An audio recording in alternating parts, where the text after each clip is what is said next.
Step into the world of power, loyalty, and luck. I'm gonna make him an offer he can't refuse. With family, cannolis, and spins mean everything. Now, you wanna get mixed up in the family business. Introducing The Godfather at ChumbaCasino.com. Test your luck in the shadowy world of The Godfather slot. Someday, I will call upon you to do a service for me. Play The Godfather now at ChumbaCasino.com. Welcome to the family. No purchase necessary. VGW Group. Void where prohibited by law. 21 plus. Terms and conditions apply. I earned my degree online at Arizona State University.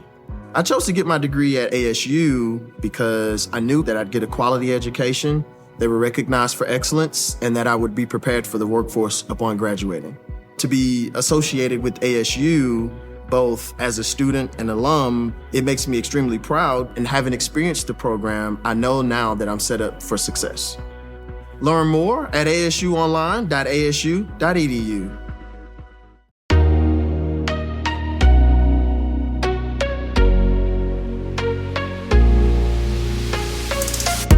What's going on, pursuers?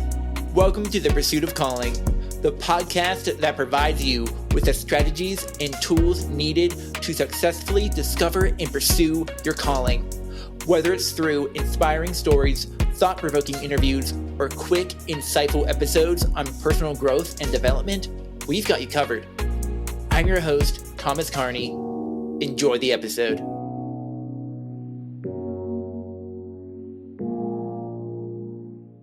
Okay, pursuers, what if I told you that a 4th century philosopher discovered something that perfectly explains why your God-given calling follows you everywhere you go?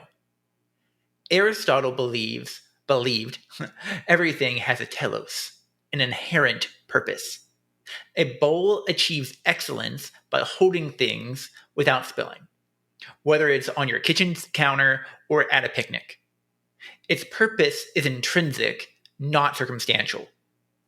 But here's where it gets profound. Aristotle is onto something that Scripture confirms. Just as the bowl carries its purpose everywhere, God has placed a calling within you that transcends your zip code, job title, or life stage. Your divine purpose, your spiritual telos, goes with you because it's not about where you are, but who you are in Him. So in this lesson, in this episode, I'm going to be diving deep into your circumstances and how they play into your calling. Let's get into it. Many people confuse their trial with their calling. Pain, unemployment, relationship struggles, we start thinking, this must be what God has for me. But circumstances are the context of your calling, not the calling itself. Personally, as my pain increased, I started to think that like I just said, that it was my purpose. I thought it was my purpose to be in pain. I wondered why God would let this happen. I wondered, maybe God did this and my purpose isn't to be in pain. But later I found that no, that wasn't the case. But I did find that physical limitations, they felt like they canceled out any calling I could possibly have that didn't have to do with that pain. I felt stuck and unsure of what to do. So I'm curious, what circumstances are you mistaking for your purpose right now? Just like that, there's like a chipped bowl. Like if the bowl I mentioned before earlier had a chip in it, that bowl still functions perfectly. Your fundamental design hasn't changed though. Your telos isn't dependent on perfect conditions. It's designed to work through imperfect ones.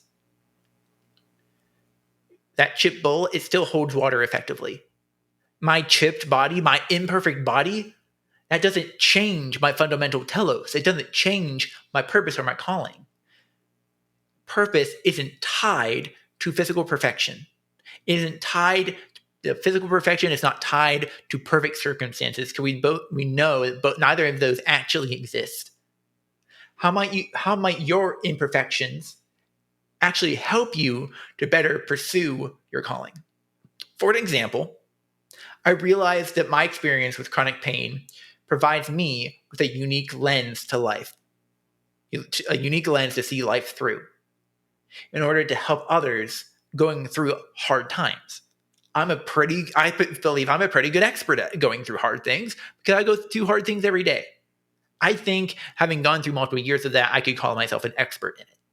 I don't think that's a understatement.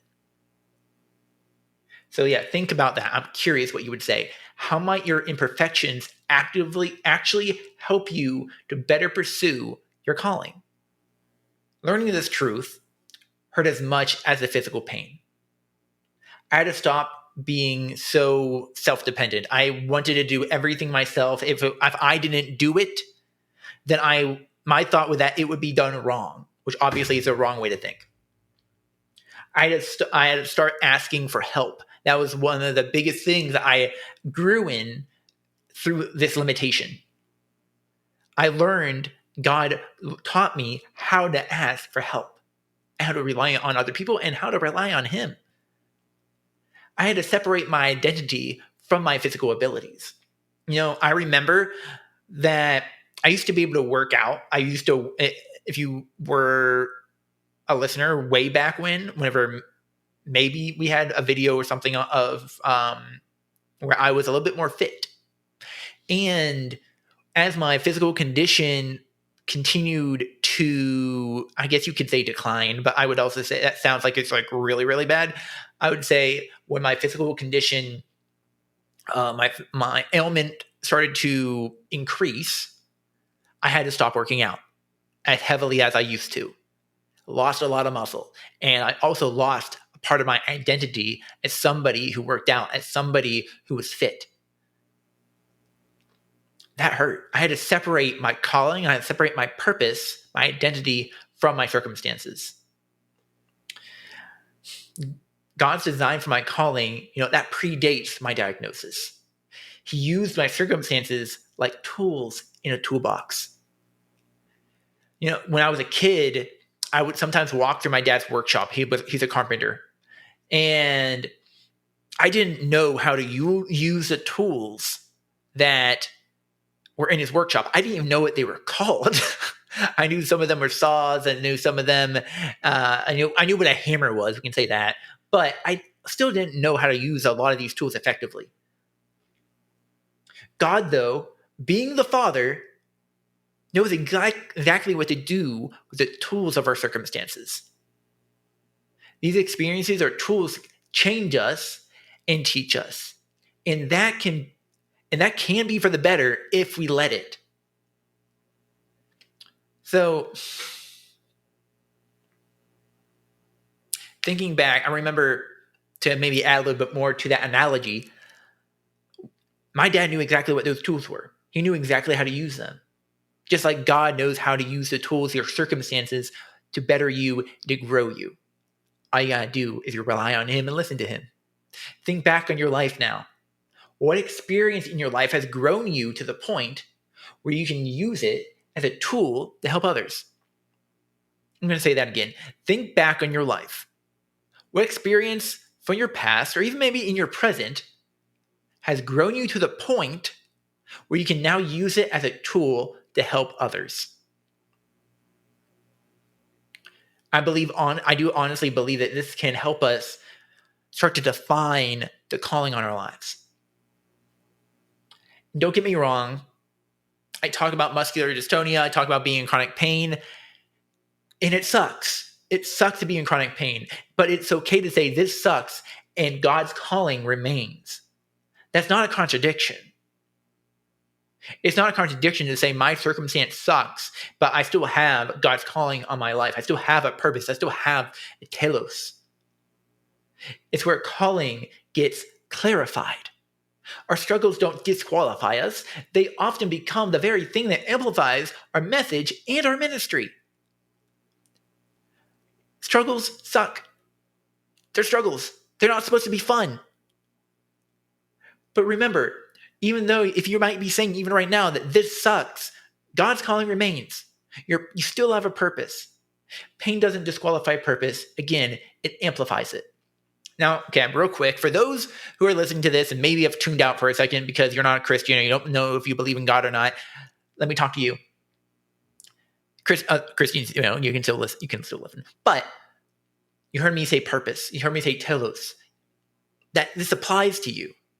I believe, regardless of whether you believe it or not, that you have a purpose. I don't know where to put my hand. I'm trying to get better at my hand usage in the camera. Anyway, that was distracting. But you have a purpose. I believe that you have a purpose, whether you believe it or not. So you can go through these practices that I'm laying out in this episode, and they'll be in the show notes. Just go through them and be like, how can I use like the experiences in my life, like I said earlier, to help others? Like, that's pretty, I think you could probably do that.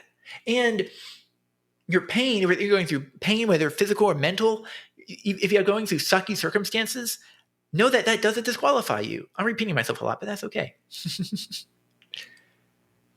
Okay. Now, God didn't design your telos around your circumstances.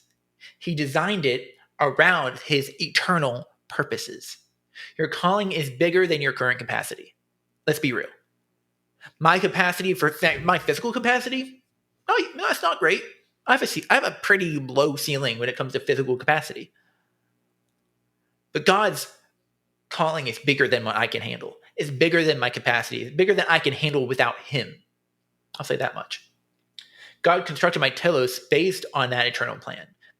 My body isn't really a part of that. Calling transcends physical circumstances, whether it be with your body, whether it be in your family life, whether it be in any sort of way. Your calling, your purpose, your telos does not change. It's constant.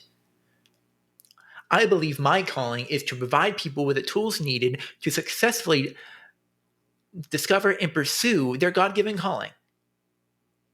So I know this might be challenging, but I like challenging people. What would you write down as your calling? What would you, like I said, I thought mine's kind of a statement. You can use whatever way you want to do it, but you can use bullet points. You can say use a statement, but do it imperfectly.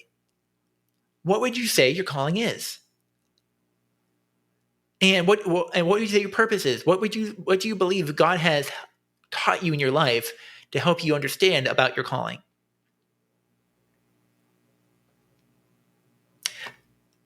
That's where I'm going to leave it this episode. If someone were to ask you what your calling is, what would you say? What would you tell them? If someone were to ask you that question, what would you say? Okay, but now, real quick, as we end out this episode, I want to offer you a gift. If you went through this, if you filled out these questions and you want more, I'm offering people 3 free coaching sessions. I only really want is your email, just so I can communicate with you and be able to talk with and be able to sign you up and give you email notifications for when your appointment is. I'm giving you 3 free coaching sessions so we can dive into your calling even deeper. So if you want to sign up for that, the link for that is in the show notes. Whether you're watching on YouTube, it'd be down below in the description, or you can find it on whatever podcasting platform you are on. Also, I'm throwing in a free t-shirt, a free You Were Made for More t-shirt, just for signing up and coming to the sessions. So that's 3 free coaching sessions and a free t-shirt. I mean, why pass that up? All right, if you enjoyed this episode, feel free to share this with your friends, out on social media, and definitely give this podcast a 5-star review if you liked it. And don't forget to comment, do all the things, smash the like button on YouTube and all the fun stuff. All right, guys, I'll see you next time.